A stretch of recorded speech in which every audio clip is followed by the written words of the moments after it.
Mga ka-butcher, welcome to Raquel Tubig Vlog. Now I'm here in Tiawamoto sa isang park. Ayan. Sobrang nakaka-relax. Natutuwa kasi ako pagka yan yung mga puno, nakikita ko lalo na pag maraming flowers. Iba yung saya na nabibigay niyan sa akin. Etong puno na to, the last time na nagpunta ako dito, as in wala kang makikitang ni isang dahon. Trunks at saka yung sanga lang makikita mo. Isipin mo na patay na siya. Pero ngayon, na-appreciate ko siya. Ang ganda niya sa malapitan. May compare natin yan sa ating buhay na minsan nakala mo wala nang mangyayari sa buhay mo. Yung dasal ka ng dasal, akala mo hindi ka niya naririnig. Pero darating at darating in God perfect time, ayan, magkakaroon siya ng dahon, lalago siya, na kakaroon din ng kasagutan lahat ng prayers natin.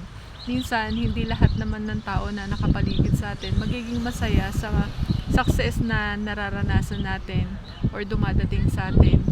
Yung minsan masaya tayo, hindi lahat sila ma-appreciate yun para sa'yo.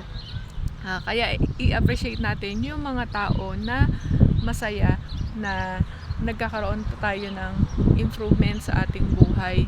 Yun yung i-treasure natin. Gaya ng isa sa aking kaibigan, one of my best friend, isa siya sa classmate ko nung ako'y 4th year high school. Doon nagsimula yung aming friendship.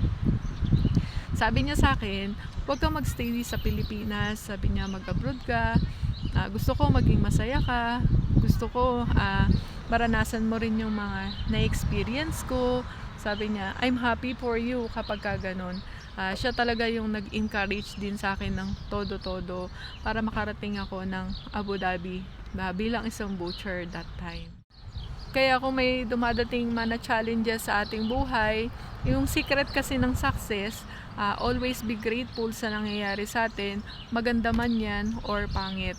Yung mga pangit na nangyayari sa atin, wag nating isiping pangit. Challenges na nagli-lead sa atin papunta dun sa mga good things na pwedeng mangyari sa atin, papunta dun sa success na pinapangarap natin. Kasi dyan tayo mas nagiging matigas, dyan tayo mas nagiging matibay, dyan natin mas nakakaya yung mga darating pang challenges sa ating buhay. Kailangan matuto tayong magpasalamat sa mga magagandang bagay na nangyayari sa atin. O kumakain tayo ng 3 beses, magpasalamat tayo na nakakatulog tayo sa maayos na higaan, meron tayong maayos na tahanan, para malaman ni universe na yung mga maliliit na bagay na yun ina-appreciate natin. So, karapat dapat pala tayo sa mga mas malalaki pang blessing. May nagpapa-shoutout nga pala, Kuya Kim. Hello Kuya Kim. Kuya Kim is one of my trainer when I was in Bukit Timah, Pizza Hut, Singapore. Way back 2012-2013. Hello Kuya Kim. Si Kuya Kim mabait yan eh. And hello nga pala sa lahat ng nakasama ko din sa Pizza Hut Bukit Timah. Kagaya nila Kuya Ramil and Kuya Mike, Mamo Ann and Mamo Red. And shout out din kay Christine Dosdos. Hello Tin! Si Christine is one of my colleague when I was in Lulu WTC, Abu Dhabi. Anong bagong dating ako dyan, isa din siya dun sa akin naging trainer. Nagkahiwalay kami kasi na-promote na siya that time. So, na-transfer siya sa Lulu Alwada. Hello nga pala sa lahat ng taga Lulu Alwada, Abu Dhabi. Especially sa butchery section. Marami din sa aking mga ka-butcher nagme-message. Sabi niya, Lady Butcher, ba't ganun? Ang tagal. Wala pa akong nare-receive talagang email. Ang tagal-tagal naman. Alam nyo, minsan, pag hindi binigay sa'yo yung isang bagay, it means it's God protection. Siguro, hindi yun yung para sa'yo, meron siyang nakalaan na para sa'yo. At kailangan, kung meron kang plan number 1, kailangan may plan number 2 ka or plan A, dapat may plan B ka rin.